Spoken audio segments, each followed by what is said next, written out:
तुम्ही पाहत आहात MCN न्यूज मराठी। अकोट दर्यापूर या रस्त्याचे काम सध्या सुरू असून या रस्त्याचे रंभापूर फाटा ते हिवरखेड पर्यंत रुंदीकरणाचे काम युद्धपातळीवर सुरू आहे।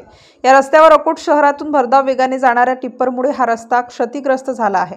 त्यामुळे रस्त्यावरून ये-जा करणाऱ्या प्रवासी नागरिक तसेच शाळकरी विद्यार्थ्यांना जीव मुठीत धरून जीवघेणा प्रवास करावा लागतो।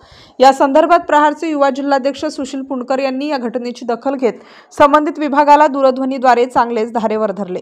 सार्वजनिक बांधकाम विभागाचे अधिकारी व ठेकेदाराने टाळाटाळ केल्यामुळे प्रहारचे युवक जिल्हा अध्यक्ष सुशील पुणकर यांनी त्यांच्यावर जोरदार प्रहार केला। तसेच अकोट शहर पोलीस स्टेशनचे ठाणेदार माळवे यांनी सुद्धा संबंधित ठेकेदाराला दूरध्वनीद्वारे संपर्क करून तात्काळ काम सुरू करण्याचे सांगितले।